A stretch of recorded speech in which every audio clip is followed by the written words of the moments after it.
It's just that you really have to be knowledgeable in terms of your prompting. Dapat alam mo rin kung ano yung gusto mong gawin. The market, they're very interested in video contents, no? Ang mahal-mahal mag-produce kapag full studio yung gagamitin mo, di ba?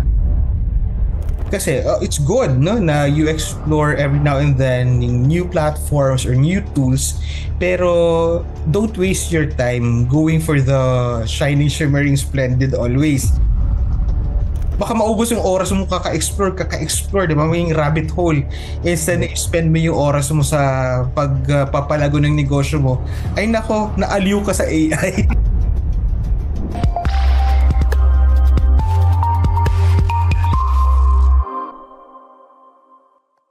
Hi everyone, this is Jerry Ilaw, co-founder of Ulearn and Tarky, and welcome sa ating Ulearn Insights, where we distill business strategies and tech into bite-sized learning. I'm still here with Mr. Ken Lerona, founder and president of Cornelius Magnate Engagement and Consulting. Hi Ken, welcome sa ating segment ulit. Hello, hello.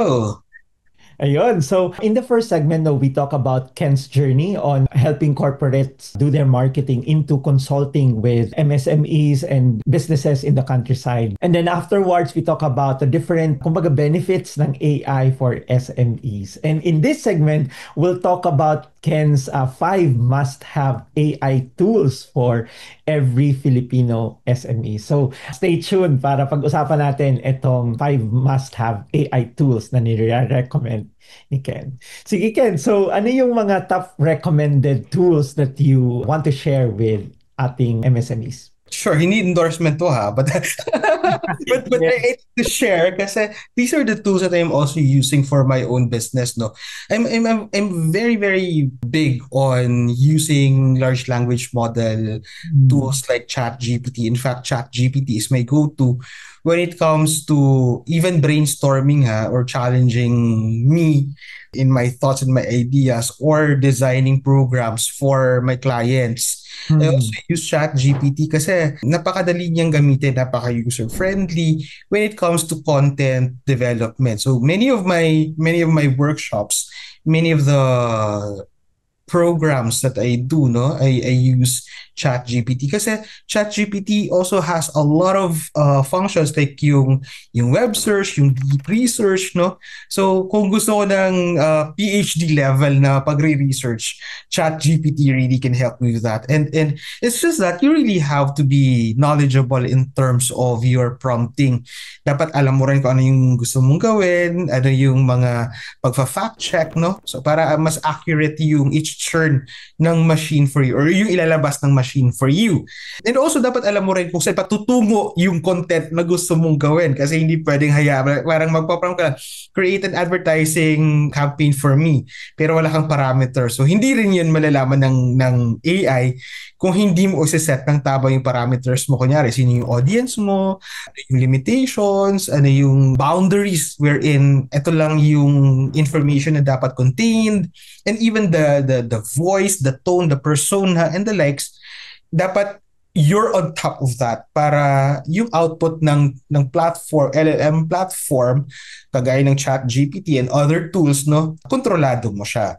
Also, apart from the ChatGPT and the likes na platform, meron din tayo mga tools na gumagamit ng AI. Like for example, your CapCut.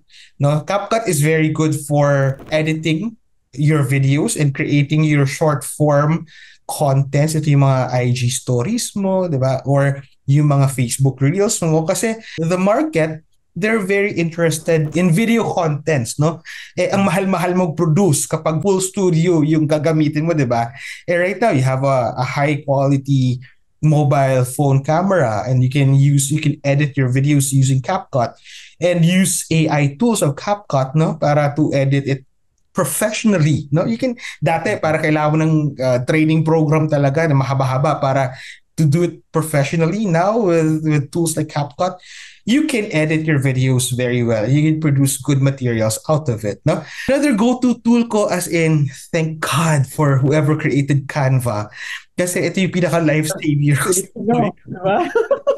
Kasi like I do a lot of trainings, diba? So almost every day I use Canva for my presentation decks or even my social media materials, the posters, no, or announcements or post event materials. I use Canva to help me produce all of those materials. Ang kagandahan kasi sa Canva, you don't have to be, dati diba, you needed to have, really good skills of Photoshop. Ngayon, bam! Isang click lang sa Canva, kaya na niya gawin.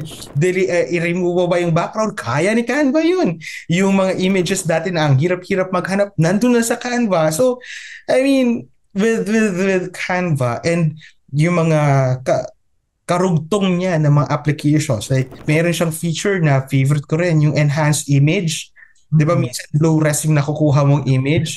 Pero through AI, na-enhance mo siya. So, look at your material, napaka-professional quality, no? So, it's another tool that you can use. Kung maliit ka lang na negosyo, bakit ka pagagastos, no?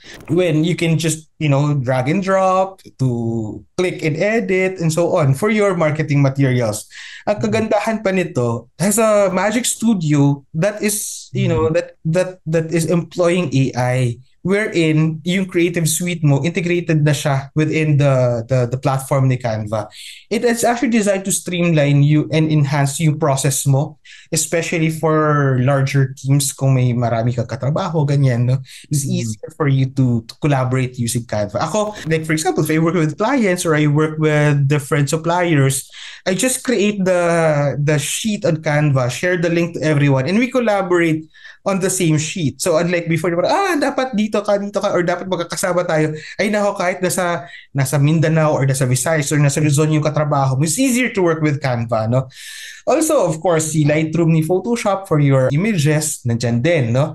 If more professional ang gusto mo gawin, no? Kasi kung kunyari, nasa hospitality sector ka, nasa real estate, dapat beauty photos talaga to eh. Yung mga money photos talaga yung nandyan. So your Lightroom in Photoshop can help you a lot. Another tool na sobrang favorite ko is si Mailchimp with AI kasi it's an all-in-one platform wherein it's designed to help you. It's designed to help you talaga to make sure na parang you're able to manage and optimize yung automation ng mga efforts mo. Like for example, marketing, emailers, and the like. Pati analytics, meron na siya. Alam mo kung ano yung open rate. Alam mo, diba? Parang, and also in the age of AI, hindi na tayo parang spray and pray. Dapat na-analyze natin. So these platforms already have analytics to help you understand ano bang gumagana o ano hindi. Saan ako mag-invest, ano hindi. So these are some of the tools, no? I recommend explore pa kayo na mas marami pa. Kasi apart from them having, good quality assistance, no, AI features for you, marami sa kanila may mga libreng paggamit, 'di ba? If hindi mo naman kailangan ng really advanced na feature, just use the free version until magamay mo na siya, lumalaki na yung negosyo mo, mas dumadami na yung pangangailangan mo na features. That's the time na probably magbayad ka. But in the beginning, kung kaya naman ng libre, why not use the libre version, diba? Yeah, ang ganda ng list. I think very important siya, no? Especially ngayon na content is, kumbaga, king, sinasabi nila. So, doing those things, mga posters natin, videos, etc. So, pwedeng Canva, CapCut, and of course, all-time favorite na ChatGPT. ChatGPT. Ano yung experience mo on, kasi there's also ChatGPT, tas merong Claude, merong Gemini, Perplexity, etc.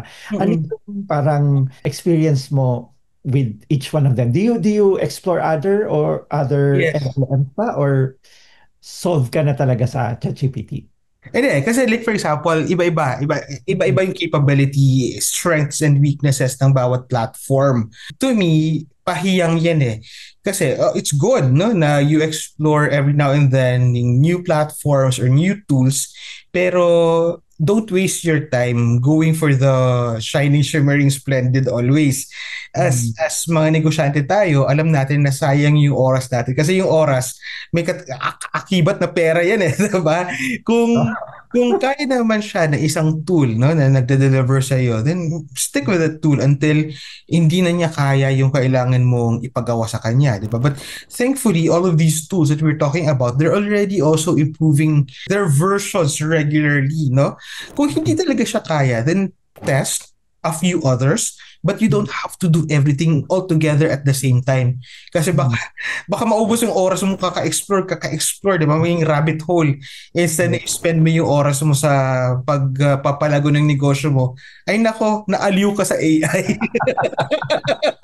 Which is Naaliw ka sa very AI. possible, di ba? Kasi ang Oo. daming new, kumbaga, updates every week, Yes. etc. So, very, Oo. very important na wag ka magpasilaw no, sa new shiny object. Yes, that's true. Oo. Yeah. So, Ken, sobrang salamat, no? So, ang ganda nung list. So, again, sabi nga ni Ken, no, explore yung mga free tools muna. Check kung if it fits your needs, di ba? Tapos gamitin mo, explore, and then kung sakaling malimit ka na and you want to, kumbaga, upgrade to a paid plan, doon na lang gawin. But you don't have to subscribe to a paid plan right away kasi most of these tools, meron naman silang free. Ayun. So maraming maraming salamat ulit, Ken. In the next segment, no, we'll talk about automation with AI. Kasi isa din sa mga concerns or mga benefits na pwede nating makuha from AI is basically automating yung mga tasks natin sa business. So that's the subject we will talk about in the next segment. So maraming salamat ulit for watching. This is Jerry Ilaw, co-founder of Ulearn, saying, if learning is not your priority, don't expect change. See you in the next video.